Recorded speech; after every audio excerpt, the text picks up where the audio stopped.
All right, so now that we have our files and folders set up and we have our SAS and Gulp workflow up and running, we can start actually building this website. But before we get too excited and jump in and start writing code, I usually try to go back to design and sort of get a lay of the land and see what my approach is going to be before writing code, just to make sure we're not making any wrong decisions at the very beginning.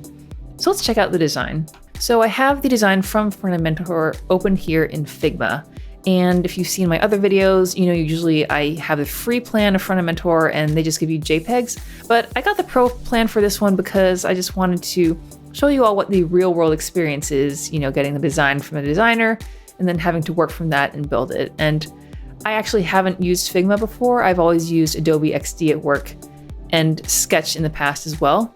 But I'm guessing it should be pretty similar to Adobe XD. And looking at the design here, we can see that it has the desktop dark mode, and then it has the mobile design as well. And we have the desktop and mobile for the light mode. And they're also really nice, and they give you some the hover styles, so that's very helpful. And I haven't always gotten that in the past. And this is pretty normal in terms of what you get from a designer.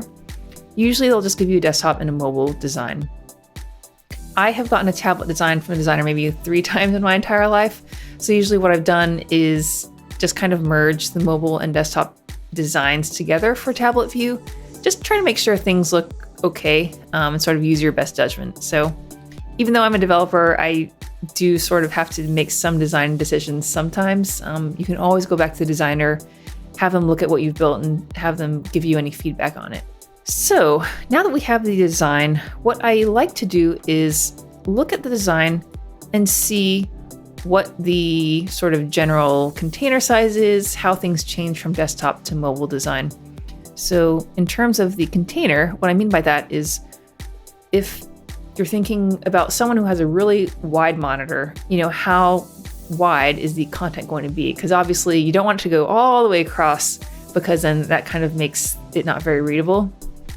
So if we look at the design here, we click on this rectangle, it tells us that it is 1110 pixels wide. So that's what our container max width is going to be. So we're going to come back to this when we start writing our styles, but just in general, it's good to see what this is set at.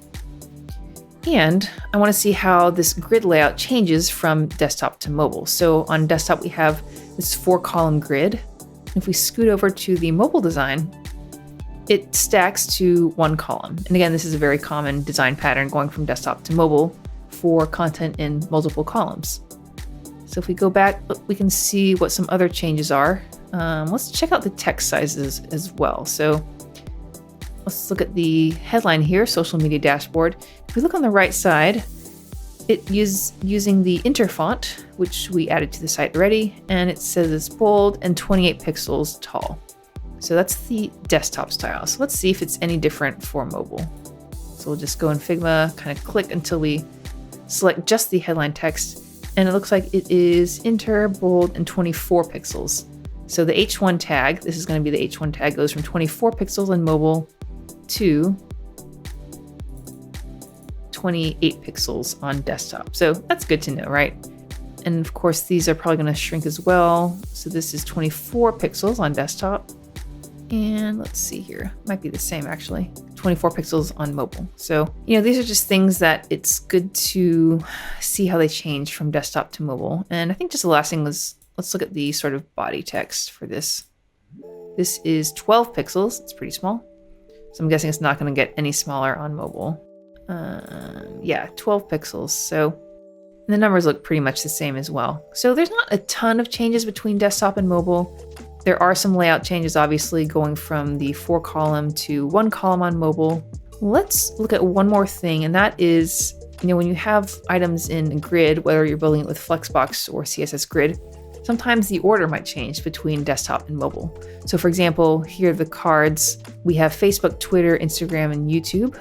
It's probably going to be the same. So Facebook, Twitter, Instagram, YouTube on mobile. So that's the same. And I did want to check on the order of this bottom grid because you can see it's Facebook has 2 cards, Instagram has 2 cards. They each have 2 cards. So let's see what they do on mobile for that. So if we scroll down here, looks like the order is the same. So it's Facebook has 2 cards, Instagram, Twitter, and then YouTube. And I did want to check on that just because, I could imagine maybe on mobile, I don't know why they would do this, but what if it was ordered by page views of Facebook and then profile views of Instagram and things like that, and then grouping the likes together. But obviously it makes a little more sense to group things by the social media platform first, and then inside the social media platform, the different metrics that are being tracked. So this looks pretty straightforward. There's text changes from desktop to mobile. There are layout changes from 4 columns to 1 column on desktop to mobile. And the order doesn't change, which, obviously we could do that if we had to, but it's sort of nice when you don't have to worry about the order changing. And I think the toggle is the same as well. So yeah, so there we go. Okay, so now we can start kind of building out our styles. And I think I'm going to focus on just building the dark mode version of this dashboard in today's video. And then we'll worry about the light mode and then the dark light toggle logic and all of that in the next video. So let's just build this, make sure it has all the styles from the design, make sure it's responsive. All right, so I'm going to start going from top to bottom because that's usually how I build things. So the first thing we're going to build is this top sort of title bar with the title, the follower count, and then the toggle itself. And again, we're just kind of making sure it looks like the design. I'm not going to worry about any of the logic right now. We will try to get the markup as close as what we think it will need to be for when we are building the logic in, but we're just going to build things as best we can to our ability, and we can always change things later on. So going into our code editor, if we look at our Sass files over here, we have components and then we have globals. And of course, I already made some styles in the last video with the card and then the toggle styles, but we're definitely going to be adding to that right now. So I think the first thing I want to do is maybe set some styles for that container so that we can set the max width to that. So I think I'm going to add those styles. I could maybe add it in the boilerplate, or I can make another Sass files and globals for layout. So maybe layout sounds better. And this is just sort of me making up files and names to my best ability. Obviously, you can create your styles any which way you would like, as long as they're organized and kind of understandable for somebody else. So we'll say layout SCSS, and this is in the global Sass file. So of course, since we made a new Sass file, we need to make sure that we set it in our index Sass file. So we'll say layout here. So in layout, what I want to do is first we need to inherit the util stuff, right? Let's see, I'm trying to see if I can copy it from another Sass file. Here we go. So use util as wildcard, and that will let us use the mixins and stuff that we created in the last video. So like the function to convert from rem to pixels, and then the media query breakpoint for breakpoints. So in layout, so if you remember, I was looking at the design and looking at the container size. So this is actually what I'm going to be setting. So I like to use a class name or something for the container, and then I can reuse that class name to limit the max width of any of these pieces of content to, the container of 1110 pixels. So we're going to say class of container, and I'm just going to say max width, and it's 1100 pixels, but we want to use rems because it's more accessible. So we'll use our rem function. So rem 1110, and we don't need to use pixels on that because it will automatically add the unit to it. And this is max width just in total. I don't need to worry about having a media query for this because, 1100 pixels is pretty wide. Any mobile device is going to be narrower than that. So we don't need to worry about having a different style for mobile. However, we do want to check on mobile and look at the container there because there's usually going to be some padding, because you don't want this to go all the way out to the edges because, you kind of need some breathing room. So if we look at here, if I select this card and I hold down Alt, and then I kind of move my mouse toward the outside of the element, Figma will tell you how much space there is. So it says 25 on the left, 24 on the right, we're just going to maybe say 25 on both sides. So what I need to do is I need to add padding, kind of a global padding, because it's going to be the same for all the different elements. So 25 pixels there, 25 pixels here. So instead of having to say 25 pixels of margin or padding for every single individual element, the title, the cards, everything, we can set it globally in one place, probably with a helper class, and then we know that all the items are going to inherit that. So I think I might just be able to say padding, and then this is probably just going to be on the left and the right, okay? So rem, again, we're going to use our function, 25 pixels. And then we just want that to be on left and right. So I'm going to say 0 for top and bottom, and then 25 pixels for left and right. Now, this is going to be our mobile default styles. We don't really want the padding for the desktop because then it's not going to be fitting the design and being 1110 pixels on desktop. So I'm going to use my breakpoint. So breakpoint and large and up. And we're going to say padding here is going to be 0. So that looks pretty good. And then I guess if you're curious, let's check out what the CSS, the final CSS looks like here. So we can see here, so container class padding of 0. Okay. And then up here, container class max width is, 69, yada, yada rems. And the padding is also set. And this second one is inside this media query. So the media query breakpoint mixin that we created results in a media query of min width of 64 EMs, which is what we set in our util breakpoint style. So 64 EMs is what we tagged as the large size. So when we set include breakpoint with a large parameter, it automatically makes your media query for you at the 64 EMs width. So this is usually what I do for containers where, you have some padding for mobile and then you have 0 padding for desktop, but then you sort of limit the width. And I think I also might need to center it because we want it to be centered on the page for desktop. So I'll do that by saying margin 0, top and bottom, and then auto. And of course, we're going to test this out. If things aren't working right, we can always tweak it when we get there. So let's kind of exit out of these other files that we don't really need. And let's start now actually building some of the markup. All right, now when making the markup, I try to use semantic HTML as much as possible. So for this first thing, I think there's a main tag. And then inside main is, I think, where you put all the other content. So let's actually do a little research. So semantic HTML. So I'm kind of trying to see when you use the main tag. So let's see what sources are good. All right, we'll just go with W3 schools because they're decent. Okay, so semantic elements, yada yada. So section element defines a section in a document. Okay, the article element. Let's do a search for main. Okay. That's not super helpful. Here we go. The HTML main tag specifies the main content of the document. Okay, so it looks like the main is really encapsulating everything else. So that seems like something we can do. I just want to make sure. I'm going to sort of get a second opinion and look at another source and see. What if, oh, here, Mozilla. I usually try to go to Mozilla. Let's actually search for that. So Mozilla HTML main tag.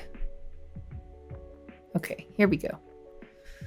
The authoritative source. So the main HTML element represents the dominant content of the body. Okay, the main content area consists of content that's directly related to or expands upon the central topic of a document. Now, this is interesting. So the header is separate from the main. So it's like the main maybe is the body of the content and the header is separate.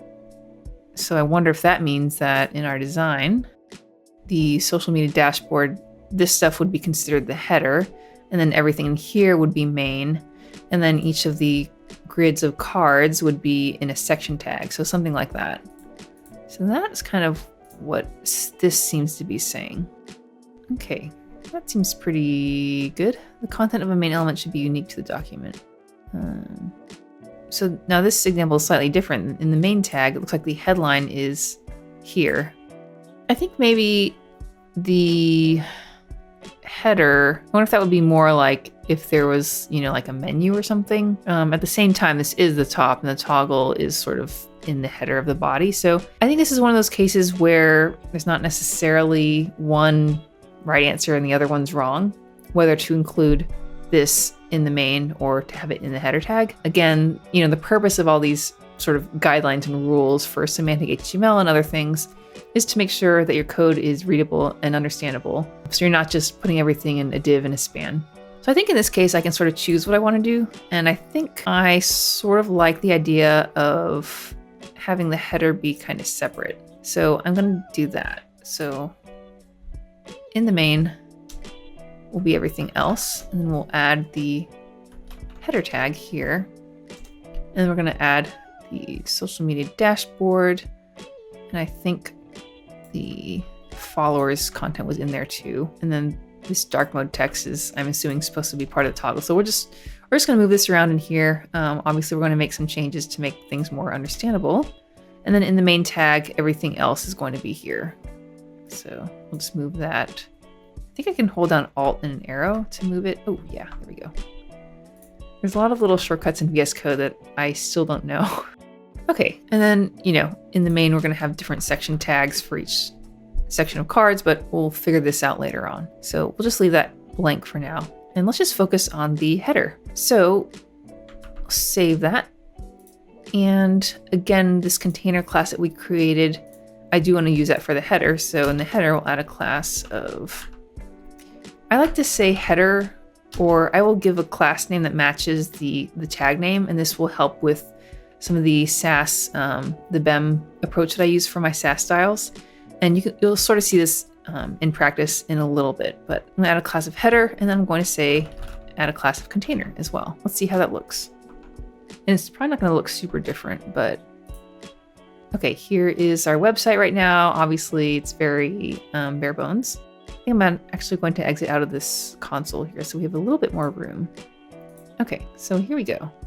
So the header is here, and you can see that in the styles, it has all those styles from the container class. Max width is that, padding, and it should be 0 padding for desktop. So let's see if I just need to make it wider. Okay, there we go. So padding 0 here. I think just because I'm zoomed in, desktop doesn't start till like right out here. So maybe I'll make that a little bit smaller. So let's change our breakpoints Sass file here. So large is 64 EMs, and that is 1024, I believe, according to my little comment there. So let's make it smaller. Let's say maybe desktop styles will start at, I'm not sure. Let me see what some tablet styles are. So let's go to maybe iPad Pro. Ooh, so it's 1112. I mean, just because the tablet is using 1112 as its width doesn't necessarily mean that has to be, tablet styles, because these sizes here, it's not necessarily, small has to be mobile, medium has to be tablet, large has to be desktop. It's more like, depending on your screen size, how does the design change? So I think in the interest of making this sort of reflect the design a bit better, I think I'm going to say maybe 950 pixels for where the large styles start. So I might regret this later, but we'll see. So 950 up and then 949 down. So we do need to do some calculations here. So 950 divided by 16, because 16 is the base font size. And 16 rems or EMs equals, 16 pixels equals 1 rem or 1 EM based on the root. So 59.375. Let me just make sure this sort of looks okay before I update the breakpoints down media query. So reloaded, I think. Inspect this. Okay, so it's still using the mobile styles here. Let's see what point. It's a little bit, I think this is okay because you can still see the inspector on the side. So we'll leave it at that. And then we're going to update the breakpoints down. So 949 divided by 16 is 59.3125. 3125. There we go. Okay, so hopefully we won't want to change that anymore. Okay, cool. So now the header has no padding because it's the desktop styles here. And as we get smaller, we can see that padding changes. You can see that this kind of moves in with the padding. So that seems pretty good to me. Now, the second thing we want to do is get the toggle stuff, right? Because we want this to be all the way on the right side. And when I'm building stuff, I usually try to kind of start from the big general styles and then slowly, progressively work my way down to get the more sort of detailed styles, like, you know, the font size and the space between the text and stuff like that. So right now we're just going kind of big general. So I want to make sure this is 2 columns with this title on the left and the toggle on the right. So I think what we need to do is I need to figure out what the toggle markup should be. And I believe I did take some notes on this last time. So open our notes file here. Let's see what we said. Here we go, accessible markup. So this is the radio buttons, and it was supposed to be a field set legend with a radio button list, I believe. Let me see, I feel like I had something else. Let's check out this code pen. Okay, so the code pen uses a radio button list. Radio button list, and then if we go here, field set legend, and then it looks like in this div is the on and off, each with an input and a label for each option. Okay, so I think I might sort of copy this approach. Oh, let's check out this link on designing and building toggle switches. Sarah is a very experienced, authoritative person in the world of CSS, so she is a good source for stuff like this. Let's see, I'm just trying to find what markup she was using.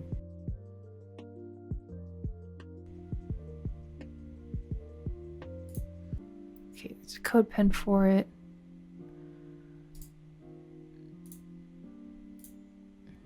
There we go. Make a little space there.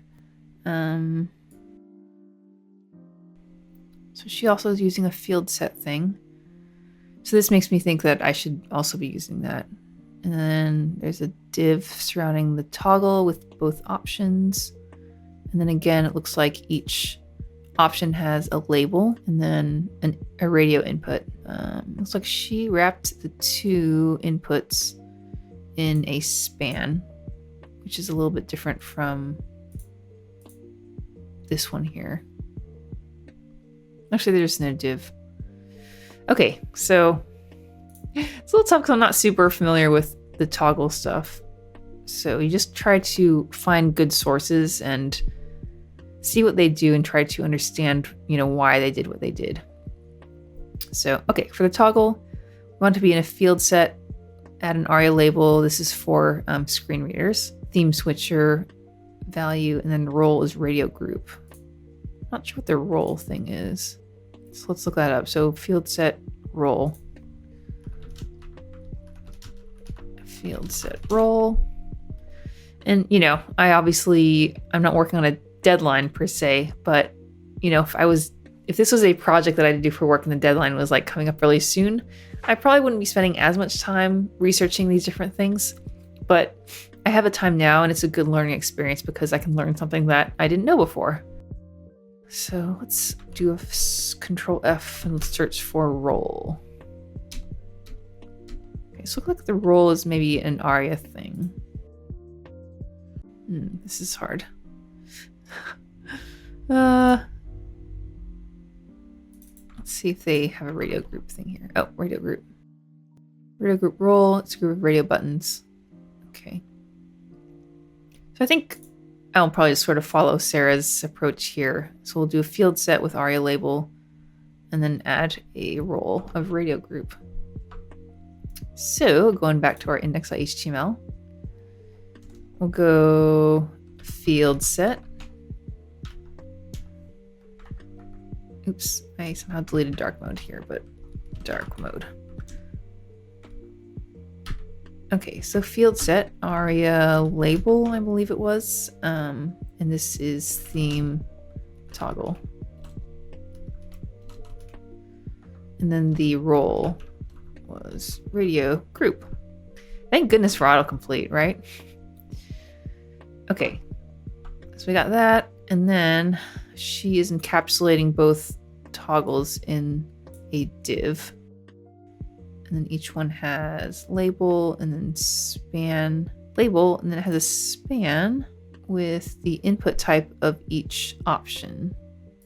Let me try to zoom out a little bit to get it formatted better. Okay, so here we go. The span is the wrapper surrounding the light input, the dark input, and then this is background stuff. The background, which is this gray thing, I'm guessing here, and then the switcher, which is the pink like button thing. And those are set to aria hidden equals true because you don't need that with a screen reader. So yeah, I really like Sarah's approach here. Kind of makes sense once you delve into it and look up the words that you don't understand. So I think we'll maybe do the same thing. I might actually put a div in here instead of a span just because, I don't know, I do that. So in here, we'll do a div. And she did a wrapper, so I guess I could do that.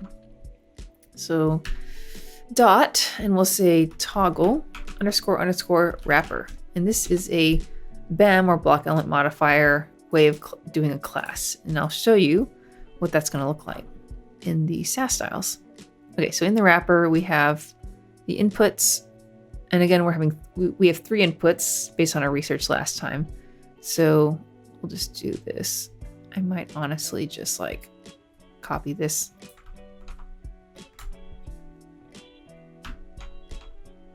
Input and then the background, which I guess I do need.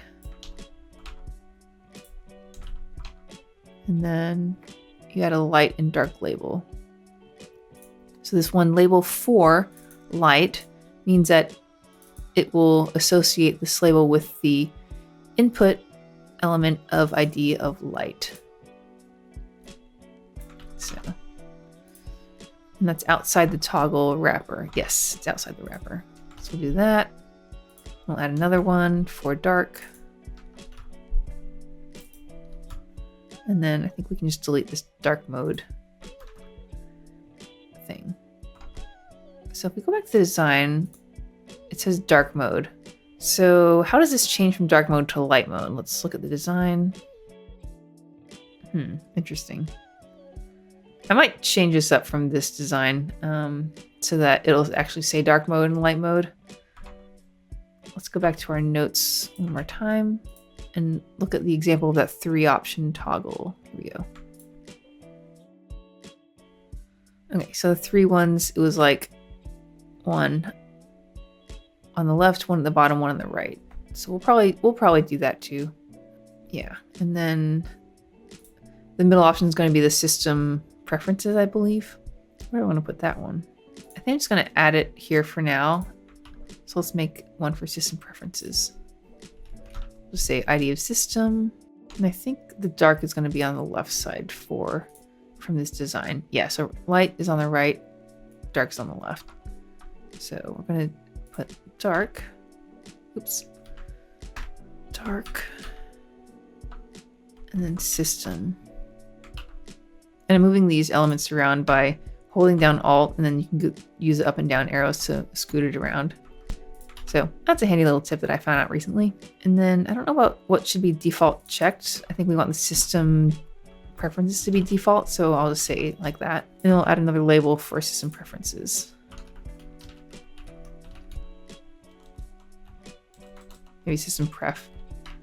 And then we'll move the dark up to the top and light down to the bottom.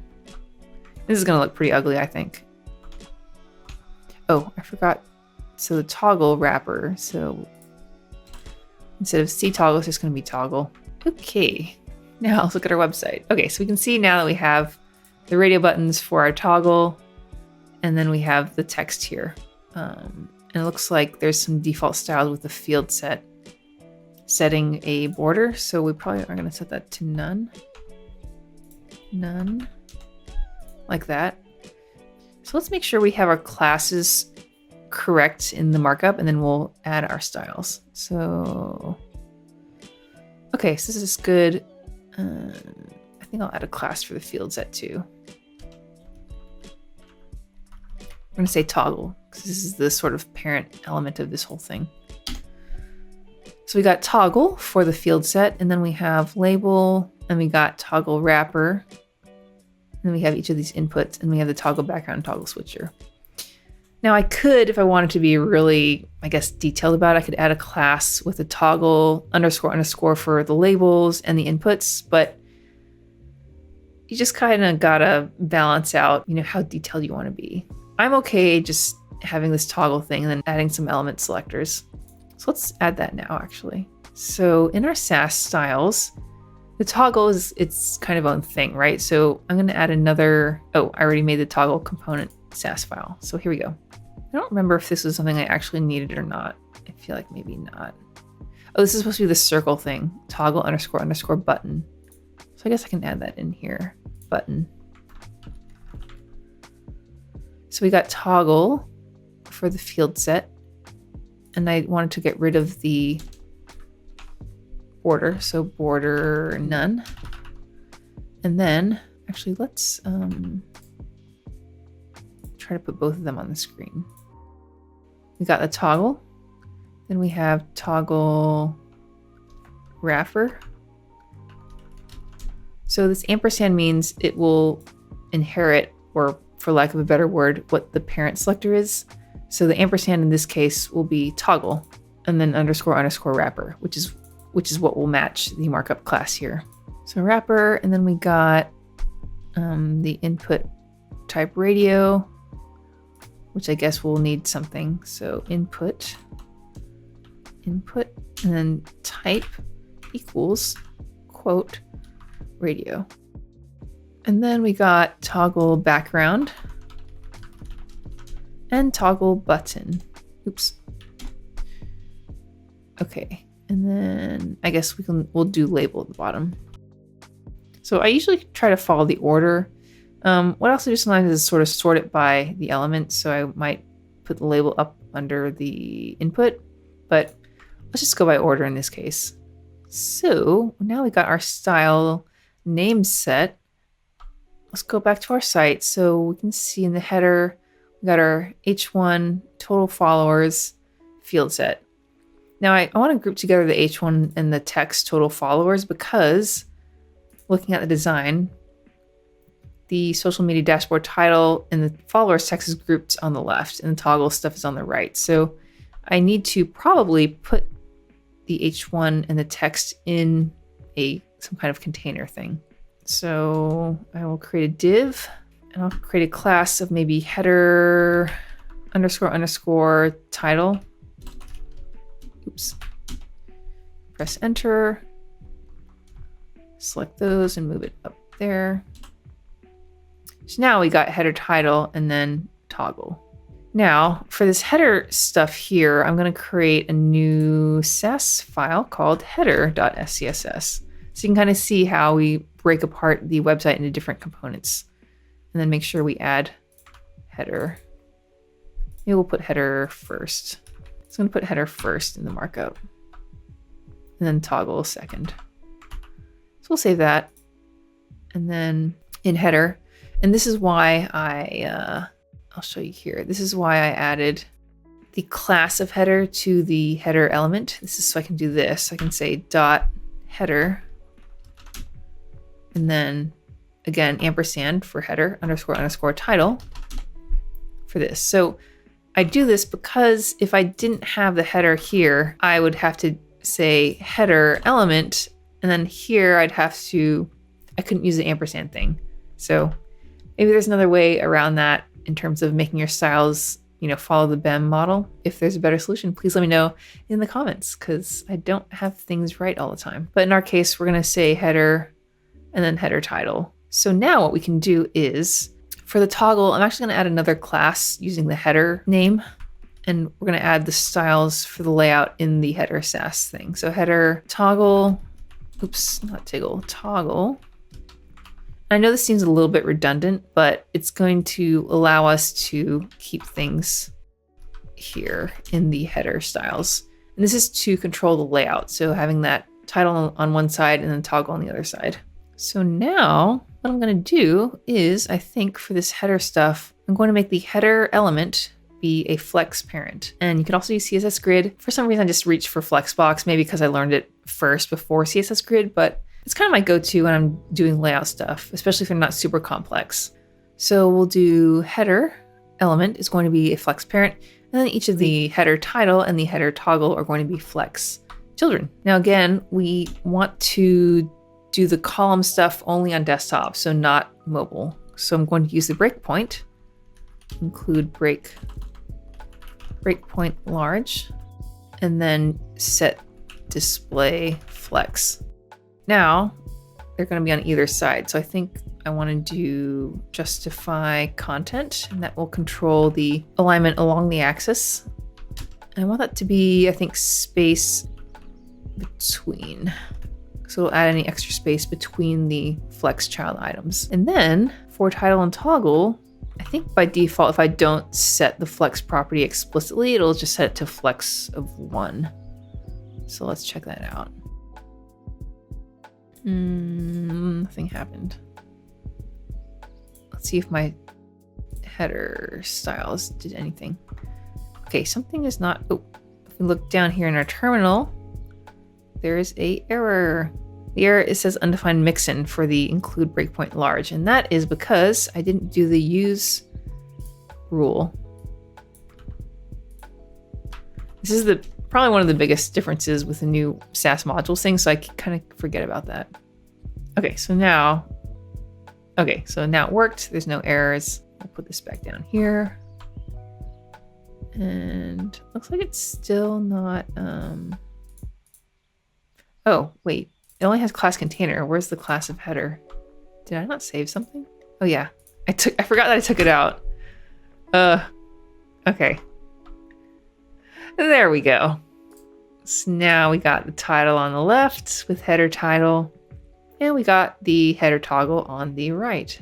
And you can see the max width thing is working. So yeah, and then on mobile, it goes to 1 column and 2 columns here. So I know it doesn't look pretty, but we're really just focusing on these kind of functional, sort of bigger, broader styles first before we get into each item. So I'm pretty happy with how this is working. Yeah, it looks pretty good. Let's see. So the next thing would be probably to start styling the header title. So obviously this is very different from what the design looks like, right? And I think what we need to do is actually set the background of the entire page.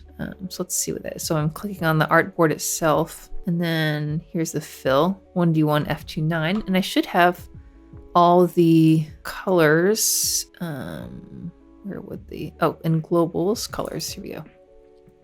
Okay, so here's the colors. I think this is, yeah, dark background. So right now I'm just gonna do this. And for the background of the body, I will probably put it in boilerplate. Yeah, let's do that. And maybe we'll just set default color of white. Maybe dark text too.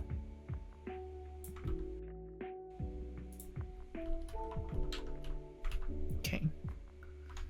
Let's see how that looks. Yay, so it's dark now. So let's style this title thing here. So we got the font of Inter, bold, and 28. Let's see how this compares to this one here. This is 24. So 28 and 24 for the H2. So, okay, let's add that. So this is going to be in the H1 tag. So I'm going to put it in the globals typography Sass file. So we'll add under the H1 tag styles that I already set. Font size, and this is for desktop. So we'll add the mobile one right after. So include breakpoint large. Font size, rem function 28. Now at the same time, let's check the mobile one. 24.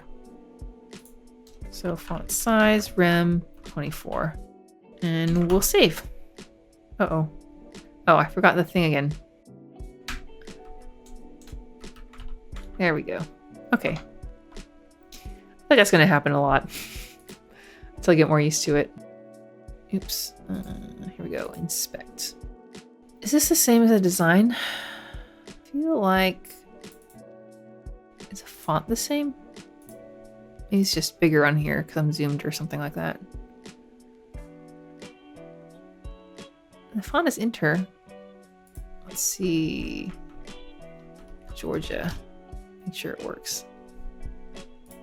Yeah, it seems to be loading the font.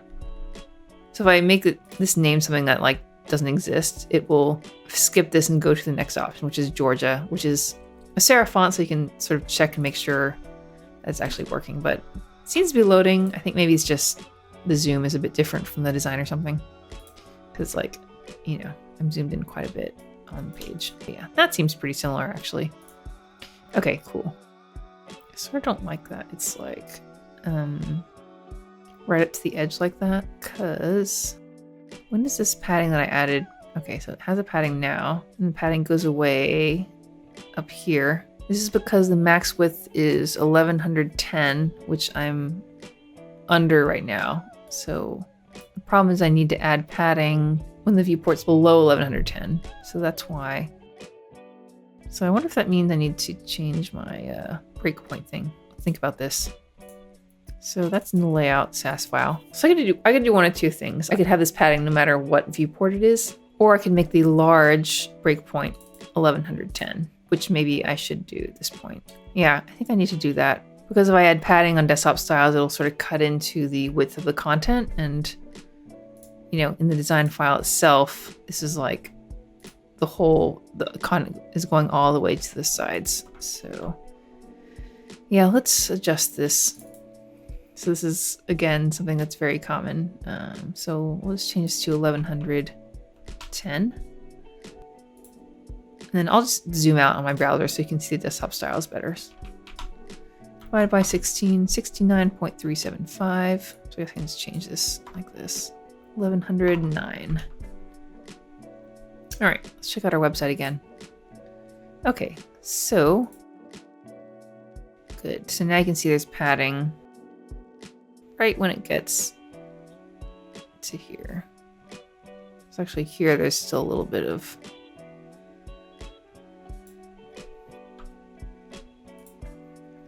I wonder if I make it 1 pixel less, then it'll so I make this 1109. Let's see if that helps.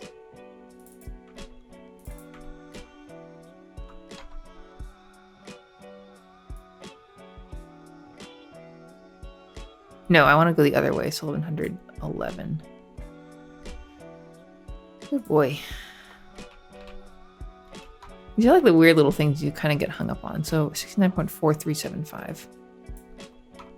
So what I'm doing is I'm trying to trigger the desktop styles, which has no padding, a little bit later, so that hopefully, yeah, I don't know what's going on here. I actually need to err on the side of like giving it a little bit more. So let's say 1115. 69.6875. Okay. I'm probably spending too much time on this little thing. But it's just kind of bugging me when it's like almost to the edge like that. Let's say 1150. Just really like go 71.875. 71.875. Now the desktop styles aren't going to hit till much later. So you can see this. So this is still with the padding. There we go. Okay, that makes me feel a little bit better. Let's go back and fix the other one. So 1150, so this is going to be 1149. 71.8125. Okay, much better. Yeah, so it just kind of bothers me when it was going all the way to the edge like that. But now we can see it's happily going up here. I wonder if medium, maybe I want it to have 2 columns for medium too. Yeah, let's do that. Where was that? In the header. So include breakpoint large. So I want this to actually start doing the flexbox thing at tablet size, which is medium. There we go. So now it's going to stay 2 columns just for a little bit longer. So this is just one of those things where you kind of make your best judgment based on how things sort of end up looking. All right, we're getting somewhere, people. Okay, so we got the text set here. Now we want to control the spacing. So right now, this is using the default browser spacing here. So it's setting about 16 pixels of margin on the bottom. And it looks like it's more space than what we have in the design here. So let's see what the design actually says. Oops. So hold down Alt. This is hard because it gives you a font size, but is there like a line height thing? Because this only says 3 pixels of space, which seems like very little, but maybe that is what it is. Try to match the zoom on the design and the website. Okay, so let's see what 3 pixels of margin bottom would look like. And I like testing things in the browser because, you know, you can just test things here. That looks sort of, actually it does look pretty close. Oh, does Figma tell you the line height? So it tells you the font size, but oh, weird. There's no, maybe because it's like just going to be one line.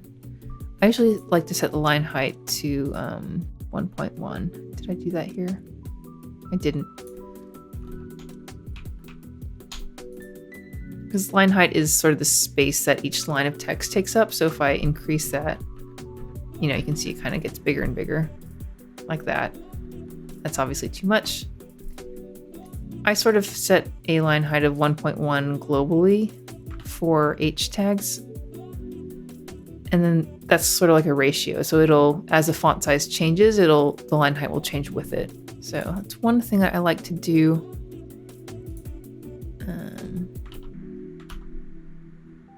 Globally.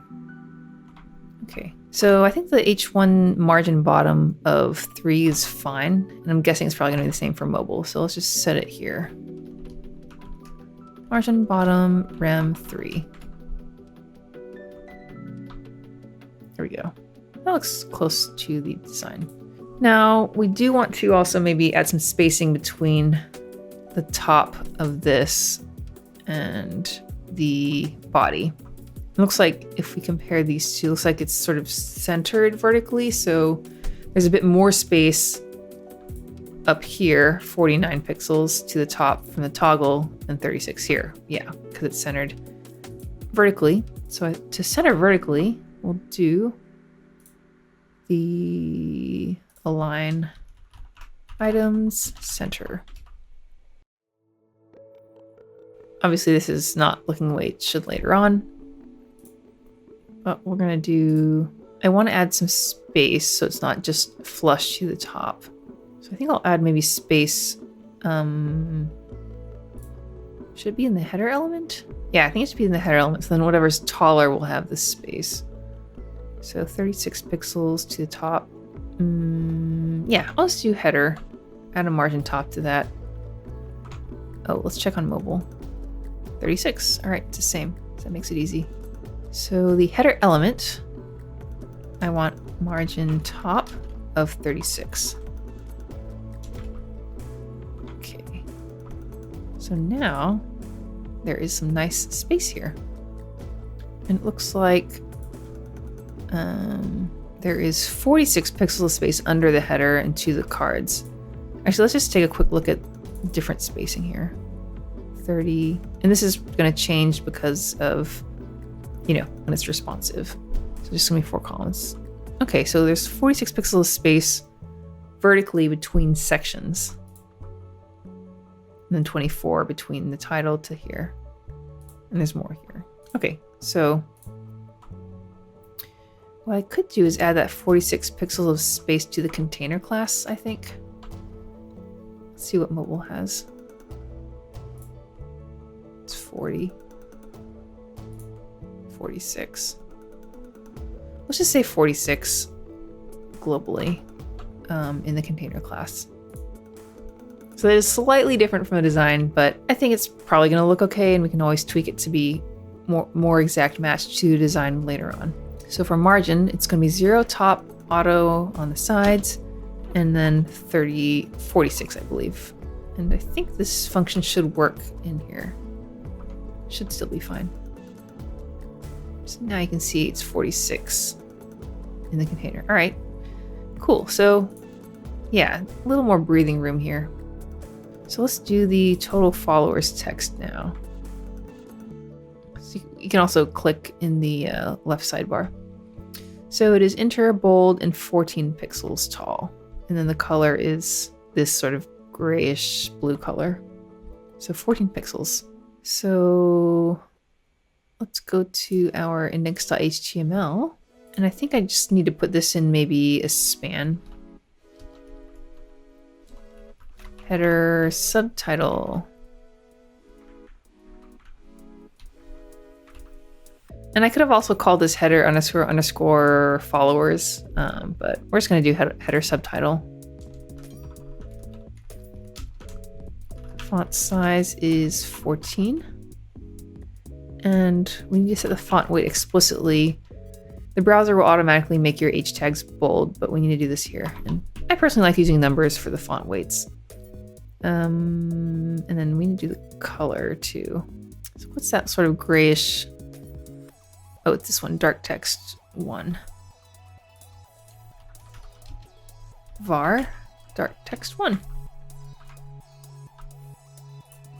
There we go. It's getting a little closer to the design with every little thing we add. Okay, now let's look at the toggle and sort of get that all set up. So again, we're going to make the toggle look a bit different. We're going to go with the, let's see, where was it? Here we go. So this 3-position toggle here. So it'll be dark, system preference. I might just say system, and then light on the right side. So obviously we need to do a few things when we look at what we have now. Because right now it has the default radio buttons selected, and we need to hide them in some way and then add the markup and styles for the actual toggle, with the toggle background and then the toggle button. So let's look at the examples that we have here and check out the styles that they had. So let's see what we got here. Let's just inspect the toggle here. Let's put this on the right side. Okay. So if we look here, here's the label. So we have this wrapper thing. It looks like the wrapper has the background color. Okay, and then the radio buttons, this is what we have, the input type radio, is set to display none. So that's probably what we're gonna also have to do. And actually, let's look at, this is Sarah's example here. Let's see how she treated the radio buttons. So she did something interesting. She said display inline block, opacity set to 0. And my guess is because maybe, how should we do this? Maybe on the bottom. I'm trying to display this stuff, but then not have it block my little camera thing. So yeah, she set it to display inline block, margin right, -2. We'll see what happens when we uncheck the opacity. Okay, that's interesting. Oh, you can actually see the radio button is really big. And then let's see, where's the toggle? Okay, so that's a toggle. This is the circle switch thingy. Interesting. So I'm not sure why she set the height of the radio buttons to be the same size as the toggle. I'm sure there's a good reason for that. It's really interesting. And my guess is she didn't want to do display none because I think, I'm not positive, I think that would sort of interfere with how screen readers, or maybe if you're navigating the website through the keyboard, you want to be able to select, you know, if you're tabbing through stuff. So this lets you, oh, this is interesting. So I hit tab to highlight the toggle, and then I'm using the right and left arrow keys, and up and down works too, to navigate. So I wonder if this other example will actually do the same thing. So let's tab. Ooh, yeah, this is not tabbable. Interesting. Huh. Is it really not tabbable at all? Oh, here we go. I can't navigate it. Oh, here we go. So you can do this, but let's do display none. Yeah, I think maybe. Yeah. So my guess is we don't want to do display none, because if you have someone navigating with a keyboard, you want them to still be able to, yeah, navigate, you know, if they can't click on the radio button itself. So I think for that reason, we're going to maybe go with Sarah's examples. So let's kind of open that up. Okay. So I think we did do very similar markup to what she had here. So again, the radio button styles, which are also right here on the right here. Display line block, margin right is -2. I'm just kind of curious why she did, you know, where these styles are coming from. So I guess maybe that's to put them both on the same row. Let's look at the toggle, and I'm actually going to maybe set opacity. I'm sorry, you can't see that here, but opacity set to 0.5. So we can sort of see the radio buttons through the things. So let's go back to the radio button. I guess since it was set to width of 50%. Oh, I'm guessing she did that so that you can navigate it a little bit easier. Let's maybe set so this way. Yeah, I don't know why it makes a difference, but either way, being able to navigate it with the arrow keys is huge. So we're going to use her styles, I think. I don't know if I'm going to need to do display like these styles that she did here. I'm sure there's a reason for that, but I think I'm just going to make sure I'm setting the opacity to 0 instead of display none for the radio buttons. So let's just start adding the styles there. So this is for the toggle. So let's close these out.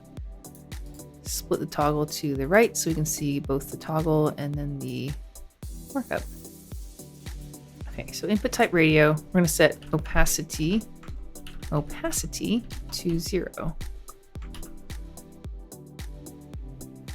And if we go to our site, I can see here that it is indeed.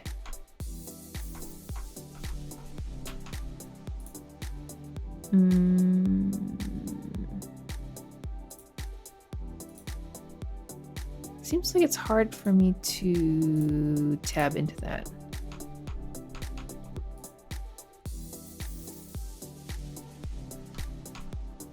So it's like if I just click on the page, click on tab.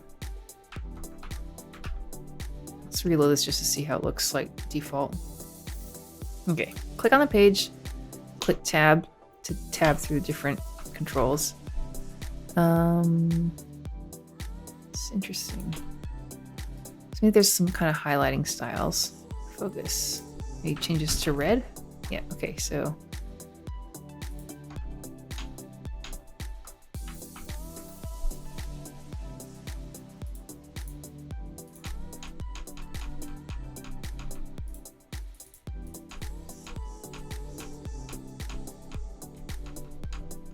Sorry, I'm just kind of playing around with the focus states.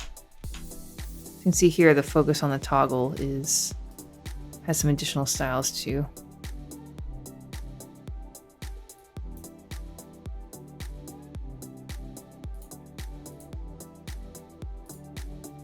Where's the focus style set? There you go, focus C toggle switcher. So this is the sibling selector. So the focus pseudo class I think it's called, is the focus pseudo selector sibling to toggle switcher. So is it the background that's being selected? Let's see, focus. Oh, it's the inputs. So we'll just kind of remember that to add a different style for the focus if one of the radio buttons is focused with the keyboard. I'm guessing I need to build the background and the toggle switches now. Sorry, this is like really annoying.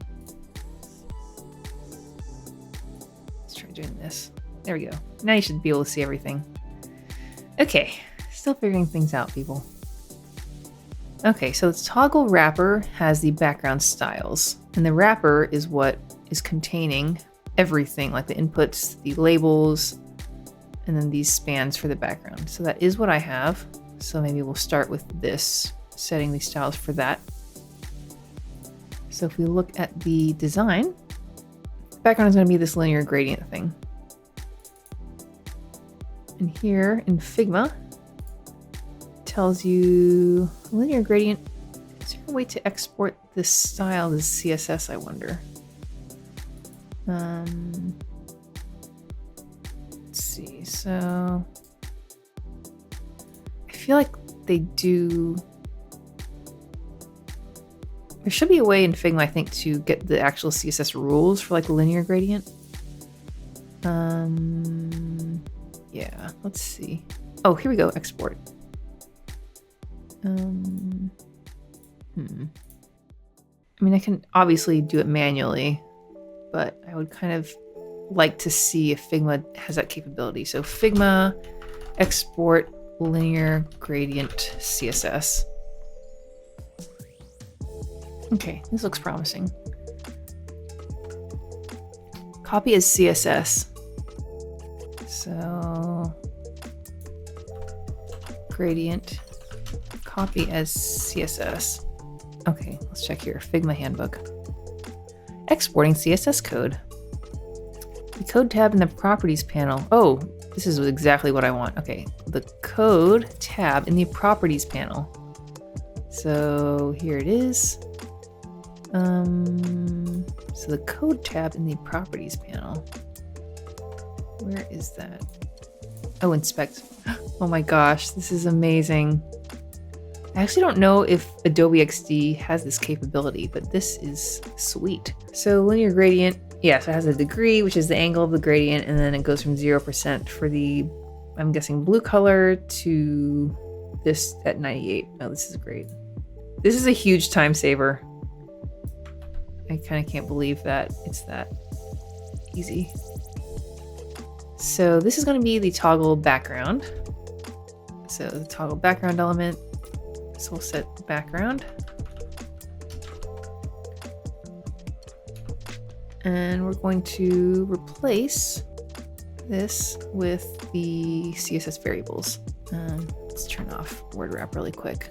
So the green color looks like toggle background end is the first one, but it's fine. Var, and then toggle background start. Okay, now let's see if that works. Let's check out our site. Nothing's there. Here, toggle background. And it's probably because there's no height or whatever. So let's find out what the height is. 24 pixels tall. So height, 24 pixels. And it's not working, probably because it's not display. Let's see if, there we go. So maybe I should set the height on the toggle wrapper and then sort of set the height to 100% for any of the elements inside that need that. That way I'm only having to set it once. So toggle wrapper, that is a div. So I don't need to set display block because it's display block by default. So I will set height to, and was it 24? I don't remember. Yeah, 24. Okay, so save that. And then, oh yeah, I probably also want to set the background to height 100%. Don't remember if I might need to set a display block on that too. So let's see. Yeah, I need to. Display block. Okay. Now we have a nice little gradient there.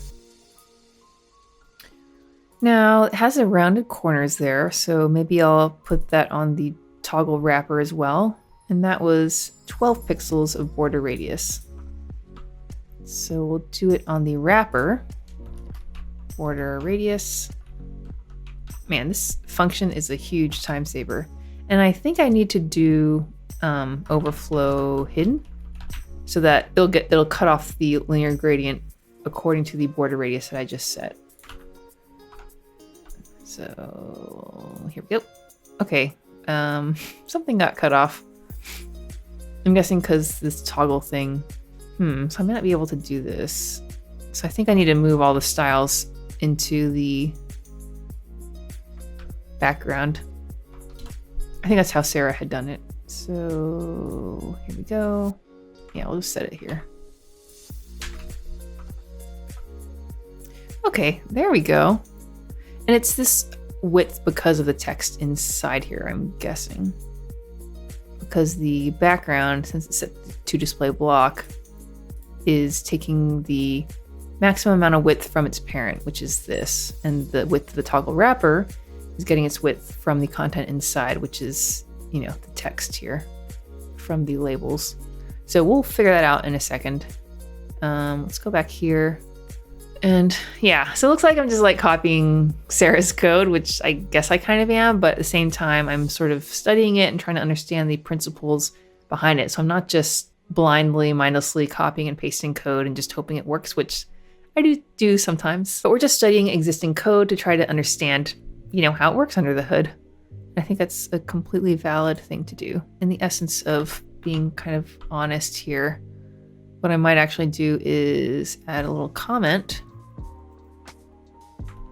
with where I got the code here. So one, I think people have different approaches for how they do comments. Some people don't like comments at all.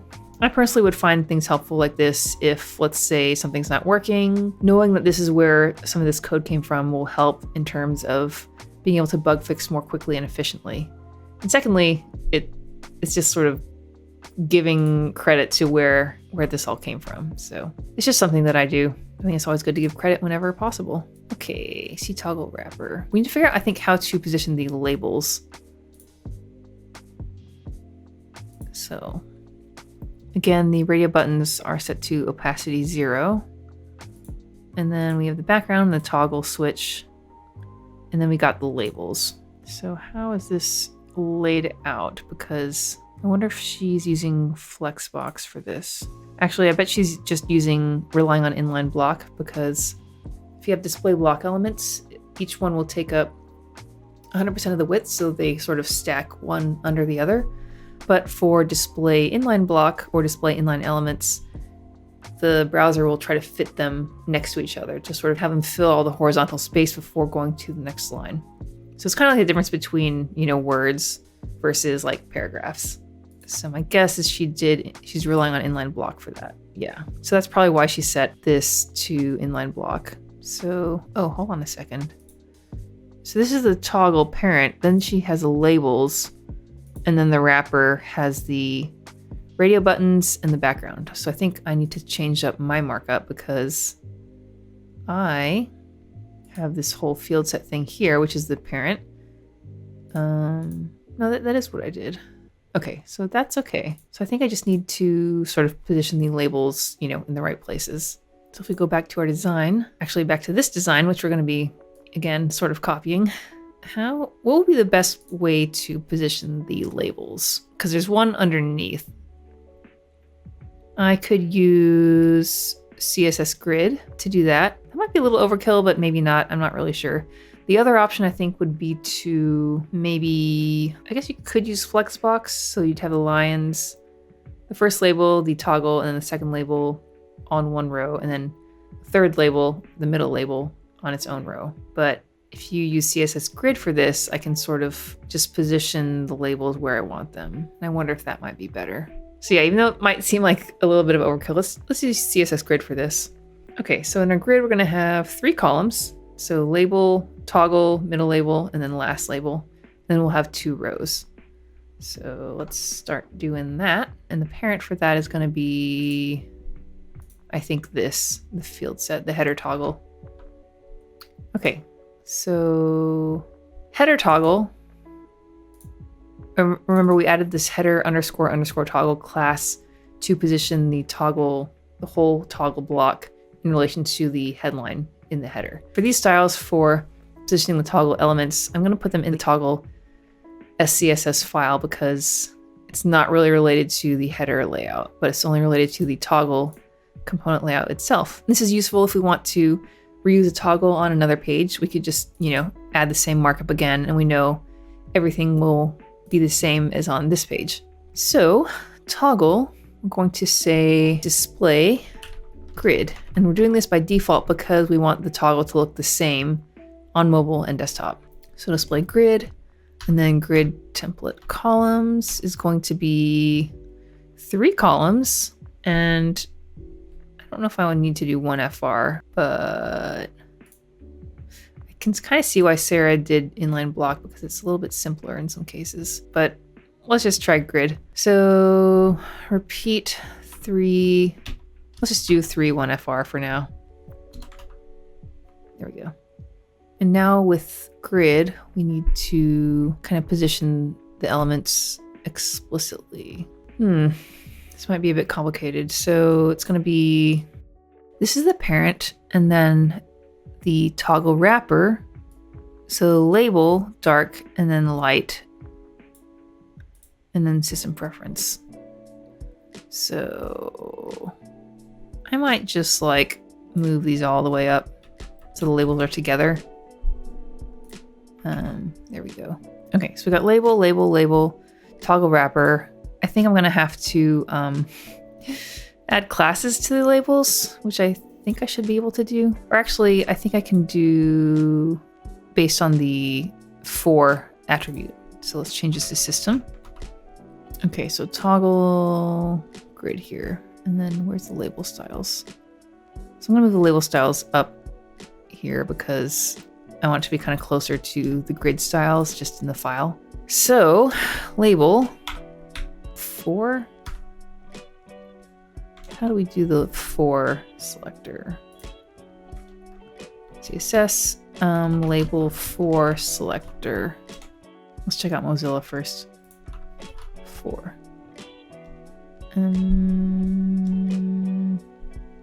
What is this called? It's like a pseudo selector, attribute selector. It looks like I could just do for equals and then whatever. Let's just see if that works. So ampersand, because we want it to inherit label. So ampersand square brackets for equals, I don't even know if the quotes are necessary, but I've just seen it done that way. So dark. So let's see if this works. I just want to test to make sure this selector works. So, okay, no errors, which is good. Check out the site. Oh, it is red. Yay. Okay. So for dark, and then we're gonna have to do a separate one for each of the labels. So let's duplicate this twice with Control D, dark, system, and light. So now, and then we have toggle wrapper. Let's go back to design and check out the layout. Oh, we're back to this design and check out the layout. So it's going to be, first label is going to be in the first column. The toggle itself is going to be in the middle column, and the last label will be in the last column. So this one will be in the first column. So I haven't done this in a while. Grid column. And this will be the first column. So 1, and it ends in 2, which I think is the correct syntax. So let's just test that out. So what we can do is select the parent grid element, click on the layout tab, and then select the grid inspector. So I do want to highlight the grid. Yay! Look at that. And then now, if I select the dark, will it tell me? I mean, I think that's right. Let's just put in all the styles. So the light labels in the last column. So grid, column, so what was it? 1, 2, 3. So it's from 3 to 4. So 3 to 4. And then the system is going to be in the middle column. So from 2 to 3. Grid, column, 2 to 3. And we have to designate explicitly the row. So grid, row. And that's going to be 2 to 3 rows. So hopefully that'll work. And then the toggle is going to be grid, column, and it's in the middle column again. So 2 to 3. And then I'm just going to not designate the grid row right now and just see how it looks. Okay. So here we got our, it looks like things are positioning correctly. Okay, sweet. And the system is there. Now the toggle itself looks like it's not, I'm not sure what's going on there. Toggle wrapper. So maybe I do need to set the row. Let's test it in the browser. Grid row from 2 to 3. Or no. That's from 1 to 2. Okay. Now where'd the system label go? It looks like it's under there too. Okay, let's just copy this. And the toggle wrapper. Yes, toggle wrapper. And let's explicitly set the row. Oh, I did set the row for the system. And I think I maybe need to set the grid template rows explicitly, but let's just see what happens. Yeah, I might need to. Let's test it out here. So grid template rows, repeat 2, 1 FR. Boo. It's not working. Let's make this just system. So why is the label, why is toggle wrapper not up there? Grid column 2 to 3, that's right, and then grid row 1 to 2. Maybe I need to set the height. So the toggle wrapper is 24 pixels tall, so maybe I need to explicitly set the height of the row. 24 pixels, 1 FR. Or maybe repeat 2, 24 pixels. I don't know what's going on here. Let's just make it really big just to like be super obvious. Okay, so that's working. So if I make the rows really tall, it does look like the system is in the last row, which is good. I wonder if there's, oh, I bet there's some weird styles in the toggle wrapper. That's like, yeah, here we go. Yeah, they're taking up space. That's the problem. So see, if I did display none, yeah, it would fix the layout, but obviously I can't do display none. Maybe that's why Sarah did it like this. So each input is still positioned relatively. It's interesting. Oh, and maybe the toggle. Oh, there we go. Toggle background is position absolute. So I wonder if I can do that, but instead of making the background absolute, I wonder if it would work if the inputs were position absolute. But then I'd have to like, it might be hard to tab through them. So maybe that's why the background was set to position absolute. Okay, so we figured that part out. Let's figure out a way to fix this. So if I set the background to position absolute with 100%. Oh, nope, that's bad. Position absolute. And then because it's position absolute, I need to sort of, I don't know what the word is, but like ground it to the parent by setting this, the parent, to position relative. So if I do that, then the background should be limited to the parent, which is good. And if I set the top to 0, let's see, there we go. Okay, so let's do this. So toggle background, we added that to toggle background. Okay, didn't need that. And then the toggle wrapper, I think I needed to set it to position relative. There we go. There we go. Now the inputs are still, they're still there. Okay, that looks pretty good. So we also want to maybe center. Do we want to center them, or do we want to maybe align the dark to the right, light to the left? It is already, and then center the system. So let's maybe do that. So I think we can do this a couple ways. So if we do text align right, that'll work. I think we can also do justify self to the right or to end.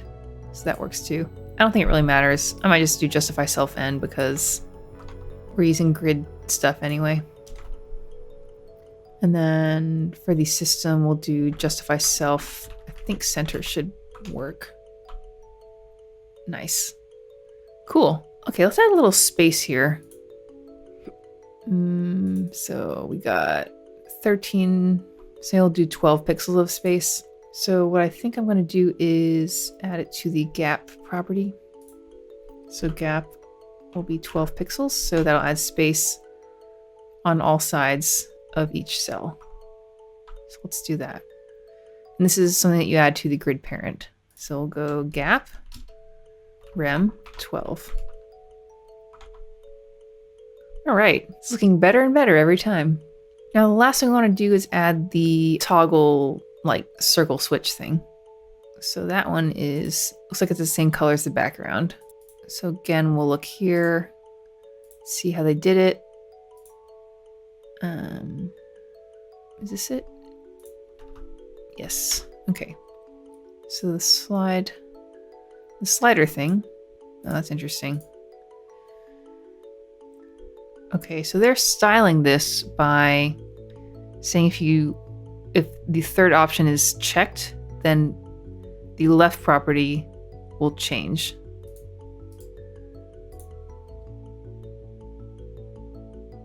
So I'm guessing this is just left 0 by default. Okay, let's check out Sarah's. So the switcher looks like it is displayed. Okay, so it's just an absolute left 0. Now we check this again. Is that right? It's left is still 0.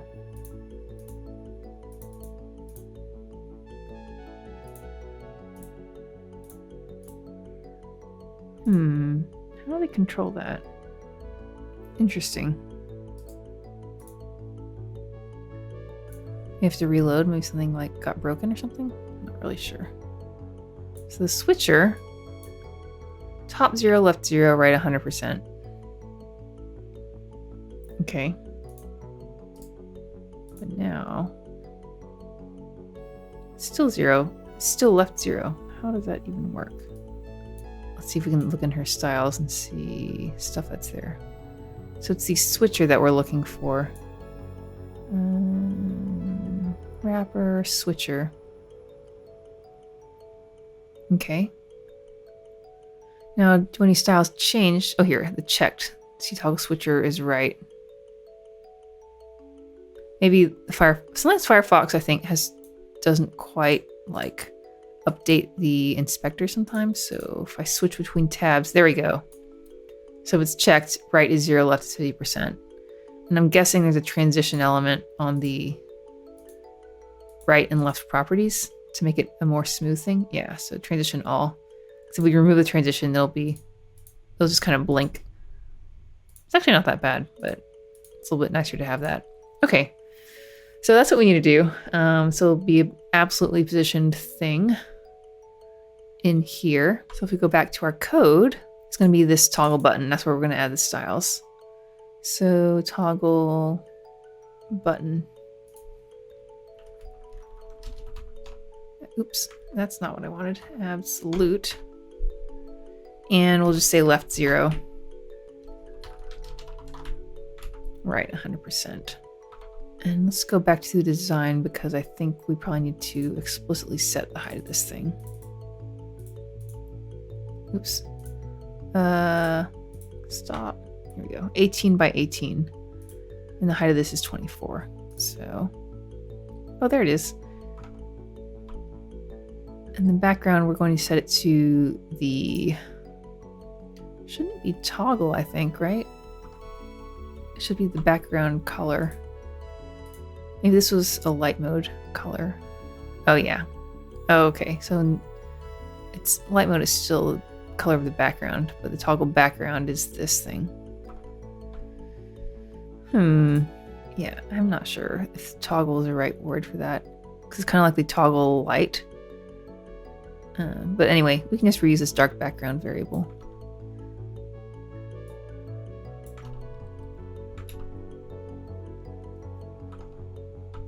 And let's just check again what the height of the toggle is.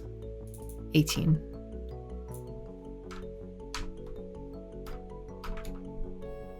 Okay, so you can kind of see it up there. So let's position this thing correctly. Toggle button. Maybe top 0? And I guess left should be a little bit, you know, put to the side. It's about, I think it said 3 pixels. Okay.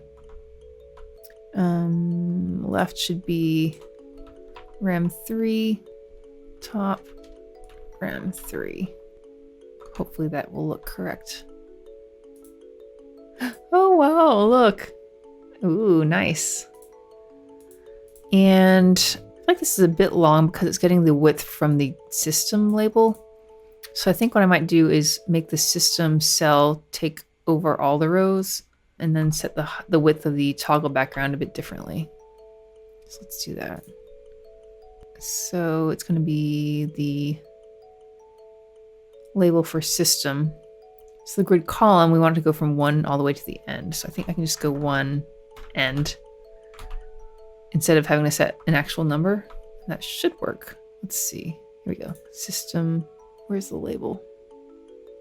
System 1, 2, 4. Maybe it's just like showing that because of this.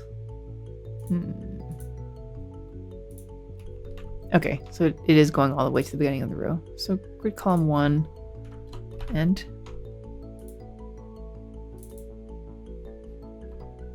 oh, interesting. If I do end instead of 4, it adds another thing there. So maybe 1 to 4 is actually better. That's kind of weird. I'm not sure why it's doing that. And then we want to maybe set the width of the thing. Oh, I wonder if that's why Sarah had set this, like making the radio buttons the same size of the toggle so that the width of the background will be the same. That's going to be my guess. So let's look on toggle wrapper. So you can see we have the different radio buttons here and they have a margin. So maybe what happens if we get rid of the margin? Yeah, much smaller. So let's check the design and see how wide the background is. It is 48 pixels wide. So now this is about 50, which is actually pretty close. So I think I'm going to take that margin 0 from the radio buttons.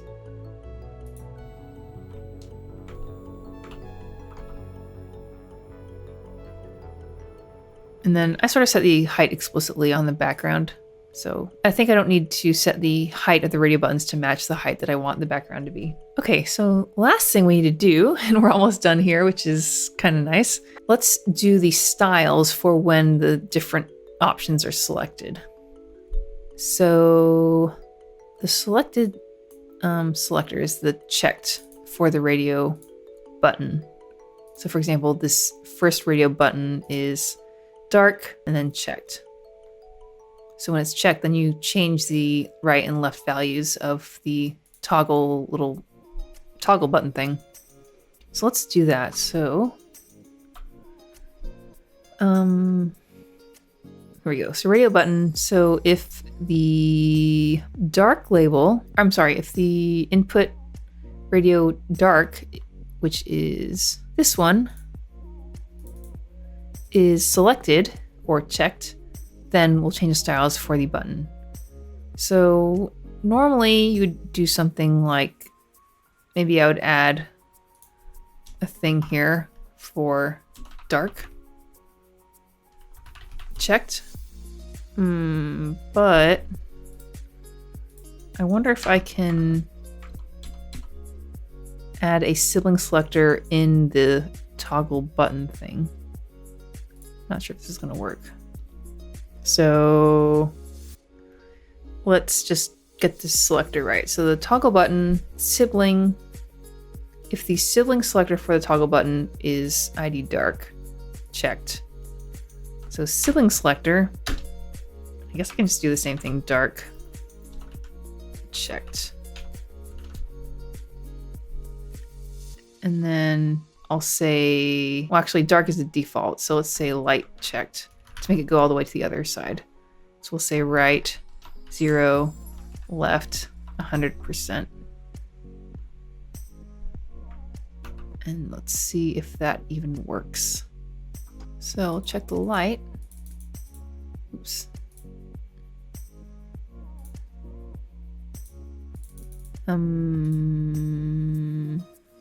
Okay, I think maybe these need to be on top of the background. So maybe the labels need to go after. The problem here is like I'm clicking here, but nothing's happening, which makes me think that the background div, you can't click through. And I think there's a CSS property for that.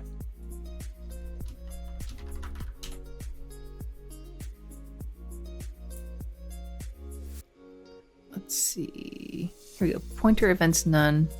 Yeah. So I think if I set a pointer event none to the background, which is the wonderful linear gradient,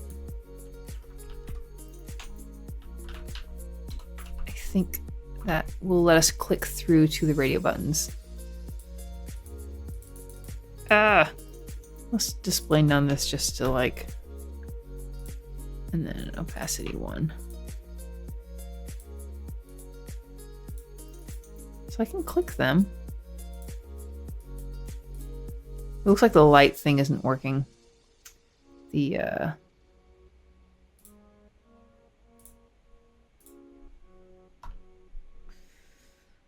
so I need to do. Actually, let's leave this here. Let me check the final CSS and check the checked. Okay, so toggle button light, toggle button sibling light checked. So it looks like that looks correct to me, I think. Yeah, I'm not sure why it's not working. Anywho, let's reload this. So the toggle, I've selected a light radio button. And it looks like there's no, the styles aren't coming through. So let me add maybe an explicit, let's see, toggle button. Let's go ID of light, sibling toggle button. Oh, light checked. Toggle button left 100%, right 0 or 3 pixels.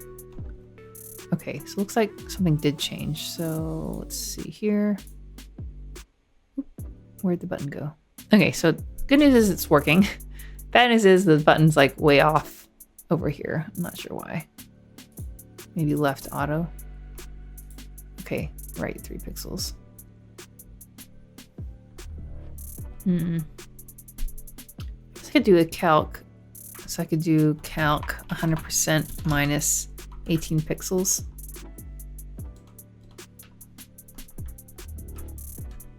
And then add 3 for the space. Oh boy, y'all, this is tough. Okay, so it looks like it is moving. Yay. So I'm not sure what's going on here, but let's just copy this style. And maybe the sibling selector needs to be first. Maybe order matters with the sibling selector because the label actually comes first before the button.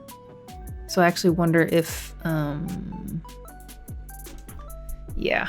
So I'm gonna leave this here just to have it so we don't lose it, but I might actually move all the labels down after the toggle wrapper. That'll kill 2 birds with 1 stone, because this will make the radio buttons on top of the toggle wrapper, because by default Z-index will look at the order of elements, and so elements that come later will be on top of elements that come before them, unless you set Z-index explicitly. Oh wait, I know why the sibling selector didn't work, because I set it on the toggle button, which is here, but it's inside the toggle wrapper. Okay, so this probably won't really work. So let's save that.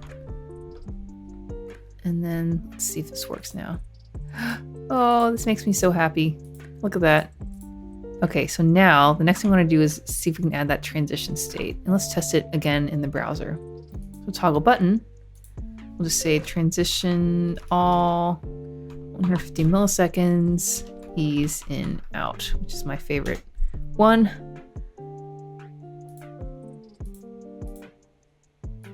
It's working. Okay, that looks pretty good. So we'll do that. And that's on the button itself. Nice. And then we need to do the positioning for the center one. So system, checked, sibling, toggle, button. Oh, wait a minute. System checked, which is this, and then sibling, oh yeah, toggle button, which is there. I don't know why the other one didn't work. I think sibling, the order does matter. Okay, let's just fix this and then we'll see if there's a way we can add these styles under the button thing, so we're not having to manually type out toggle button, because that kind of goes against what them is supposed to be able to give you. So for the center one, I guess we'll just do, sorry, remind me again, this is position absolute. Okay, so the center of position absolute, you need to do the old left 50%, and then I guess I'll say right auto. And then you need to do a transform translate negative 50%. So what this does is the left 50% will put it to the left of the width of the parent, but because it starts measuring from the left side, it's going to be a little bit more to the right because of the width, the 18 pixels that the button itself is.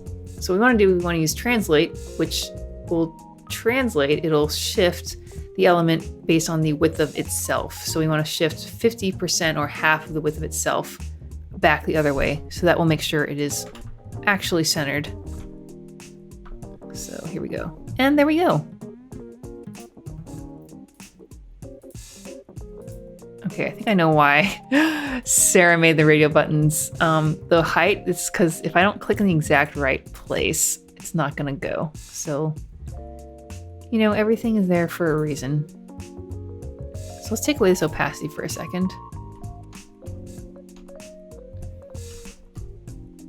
Okay, so now I'm just doing this so I can see the radio buttons.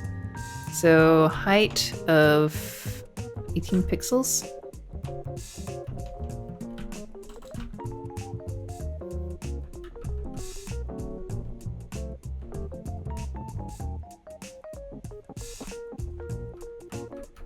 It should be the height of the track.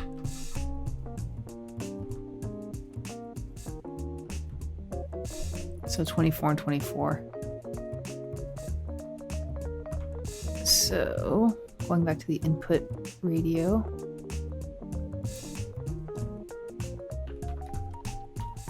RAM 24 for the width and for the height.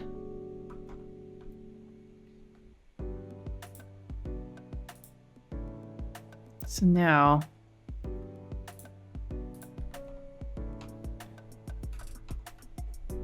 yeah, so now let's see here. Why is the spacing like that though?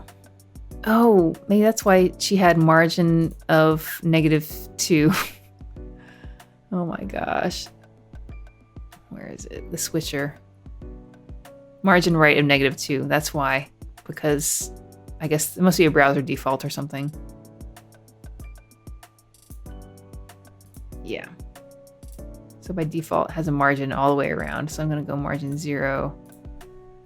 0 is the top, so -2 pixels, 0, 0.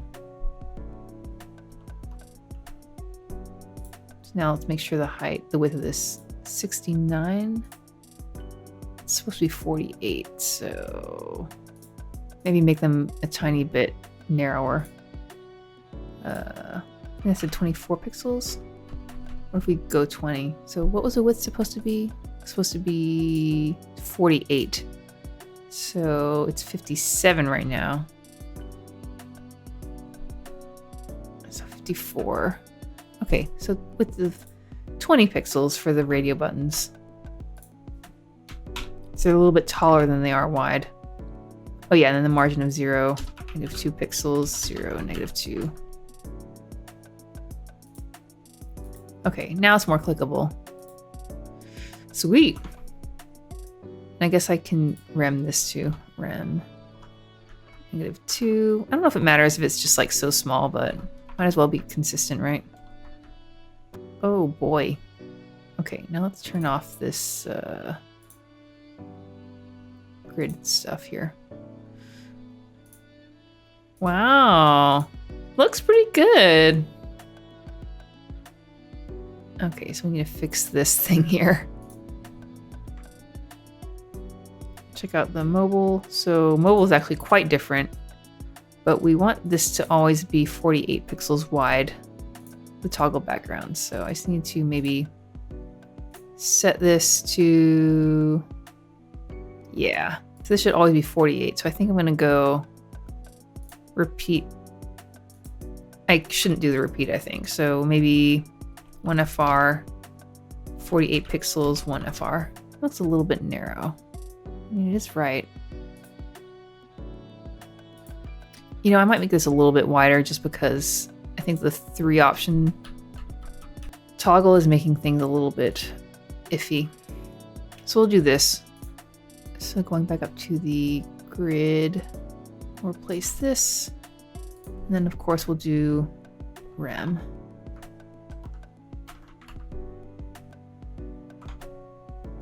Okay. Looks good on desktop. Nice. I'm quite pleased with how this is turning out. Now let's fix the mobile style. So in mobile, so this thing, I think we want it to look a little differently. I'm guessing I probably want to have the same thing, but just sort of centered. Or maybe just left aligned. Maybe right aligned. We'll keep it on the right. And we need to add a bit of space there between them. Oh, there's a line there too. There's no line on desktop, so let's just align the toggle, and then we'll go back and add the spacing. So this is going to be the toggle. And if we remember, the header container, I think, was using Flexbox for desktop. Yeah, and then not for mobile because it's too narrow, right? So like that. Margin left auto. Just trying to think. It's like usually you do float right, but then you don't want that because it collapses this stops taking up vertical space, so you don't actually want to do that. I think I should have done CSS grid for the header thing because then I could just sort of place it. So I might need to change that because I think for Flexbox, I mean, I think I could, let's see how difficult it will be with Flexbox. So header, display flex, and then to make this go on the second row, I think I'd have to make header title with 100%. Oy vey. Oh, I think wrap. Flex wrap. There we go. So now it allows you to wrap. If you don't turn on wrap, it'll just, even if you set this to 100% width, which I did, it won't wrap the items. So let me go wrap. And then for this one, I think I would want to do, I think if I do margin left auto, there we go. Yay. So I guess that wasn't too painful. So let's do header container, make that a flex wrap thing too. So header, And then we're gonna go, I'm trying to remember if I want to put all those things up there. Do I want justify content and line items to also be on mobile? I don't remember.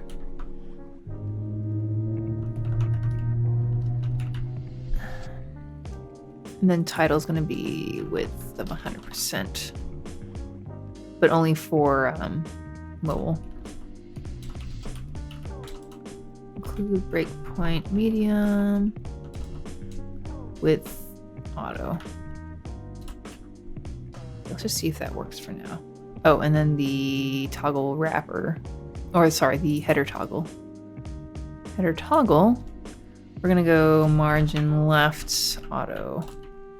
I think I can keep that for desktop. I think it won't mess anything up. Okay, so cool. So we got the flex wrap property, got this. So if we go on a mobile, it looks kind of like this. And then, yeah, that looks pretty good actually. Looks like it's not perfectly centered here with this label.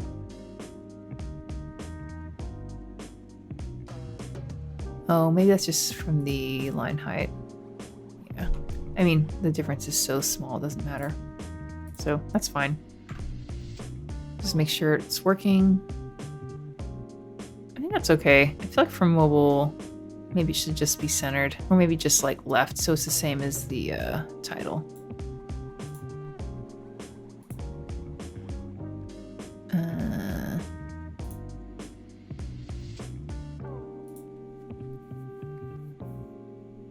Yeah, I feel like it might look better if everything's just on the left for mobile.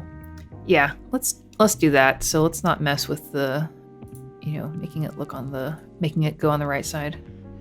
I think that's okay. I'm kind of deviating a bit from the design, but you just gotta make things look a little bit more balanced. And I changed things because we're adding the 3-option toggle. So we will just remove that. And we actually don't have any styles here, so I'm just gonna delete this selector. Okay, I'm gonna remove some of this space down there. So the gap, I think gap column, or if I do gap, I'm not even sure I'm doing this right. So the first gap property is the row gap.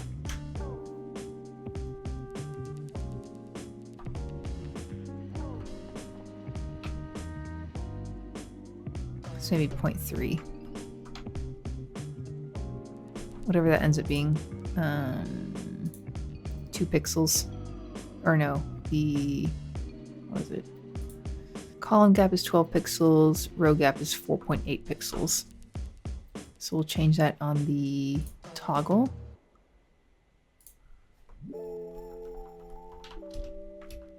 Okay, so that should add it in. There we go. Now it looks a little bit spaced better. There's just an awful lot of space on the bottom of that.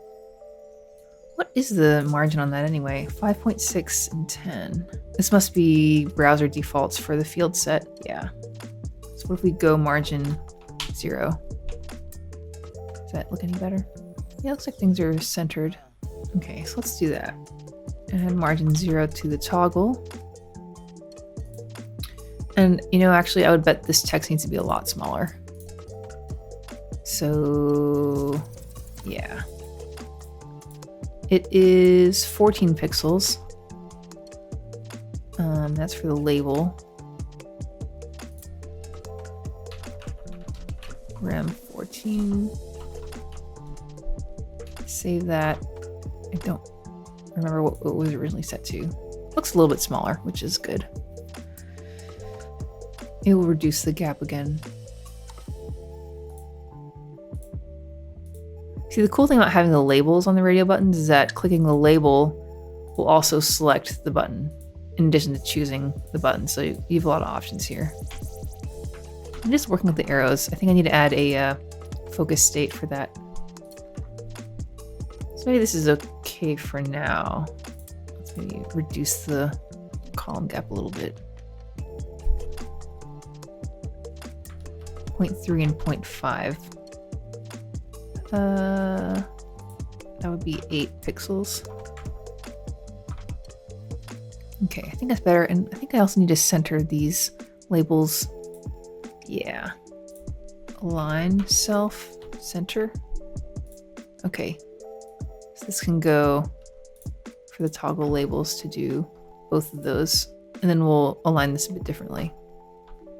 The system align self, we want to be start. There we go. So then this is going to be at the top. Looks pretty dang good. I'm pretty psyched about this. Okay, so the other thing we wanted to do was the when it's focused, right? So focus toggle switcher. So it's the sibling to the toggle switcher. And that was this one.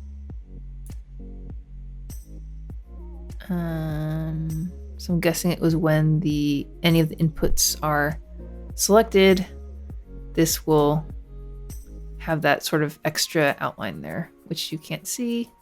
Here we go. Have the extra outline. Let's just reload this for good measure. So you can see it's like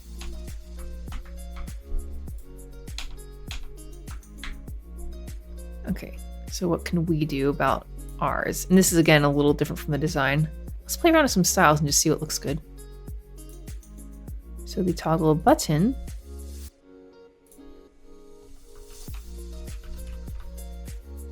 So we do a border. I mean, I guess that looks fine. Let's see. Let's look at our colors and see if there's a color that might look good. Red, maybe the yellow. And of course, white always works. I might just do maybe lighten this a little bit.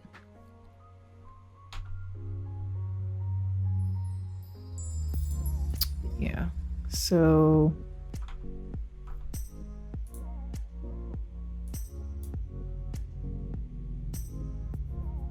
toggle switcher is at the end, so input type radio focus C toggle switcher. Let's try to figure out what the selector is. So I'm selecting light.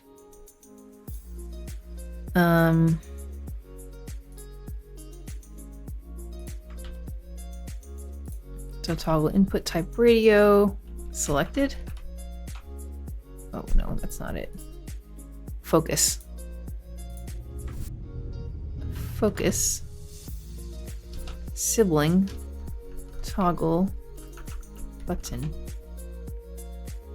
Border 2 pixels solid white. Oh, it is working. Okay, I guess that worked. So we'll add this to the toggle input thing. So toggle input, let's just make sure this works right now. So we're using ampersand focus. Let's see if this works. Nice. Oh yeah, look at that. So I'm using tab and the arrow keys to select that. So that's pretty awesome. So what I want to do is, and I think this is what I mentioned before, I kind of forgot about. I don't think it'll work any other way. I was trying to see if I could put the styles in here and use like a different selector, but I think it won't work. I think I have to use this. So this is pretty good. We're in a good place with the top nav section.